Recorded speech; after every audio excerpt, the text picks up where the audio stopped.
భారత మాజీ ప్రధాని ఇందిరాగాంధీ 100వ జయంతి ఉత్సవాలను కాంగ్రెస్ పార్టీ ఆధ్వర్యంలో తార్నాక చౌరస్తాలో ఘనంగా నిర్వహించారు.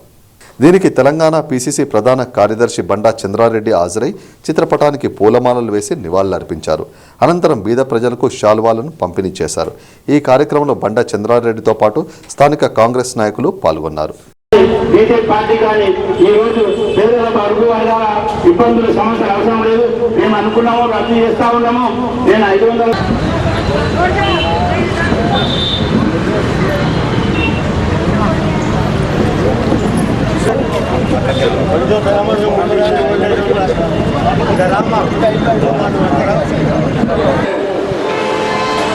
ఒక గొప్ప వ్యక్తి ఈ రోజుల్లో కాదు, ఆ రోజుల్లో టీవీ లేవు, ఈ ఇంటర్నెట్ లేవు, అర్థమైందా, ఈ ఫేస్బుక్ లేవు, వాట్సాప్ లేవు, ఏమీ లేని రోజుల్లోనే ఇందిరాగాంధీ గారు అంటే ప్రపంచంలోనే కూడా తెలియని వారు లేరు.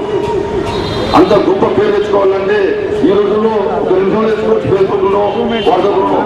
ఆ రోజు నెహ్రూ గారు స్వతంత్ర సమరయోధుడు, స్వతంత్రం కోసం పోరాడి దాని తర్వాత స్వతంత్రం వచ్చిన తర్వాత మొట్టమొదటి ప్రధాని జవహర్లాల్ నెహ్రూ గారు మన దేశానికి ఎంతో సేవ చేశారు.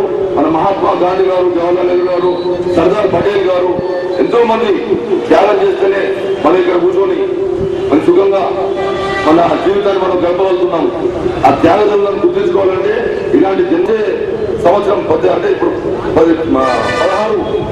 16 సంవత్సరాలు కదా, 17 సంవత్సరాల దాకా ఈ సంవత్సరం మొత్తం బదిలీ చేసుకోవాలని మా హైకమాండ్ ఆదేశాలు.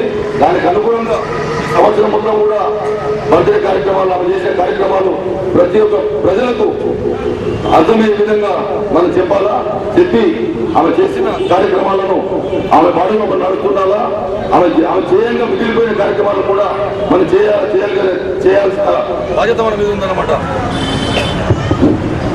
అలాంటి కార్యక్రమాలు మన కాంగ్రెస్ పార్టీ ముందు తీసుకెళ్తున్నది. ఇకపోతే ఇందిరాగాంధీ గారు చేసిన ఘనకార్యాలు ఏంటి అంటే, ఆ రోజుల్లో ఇందిరాగాంధీ గారు 66వ సంవత్సరంలోనే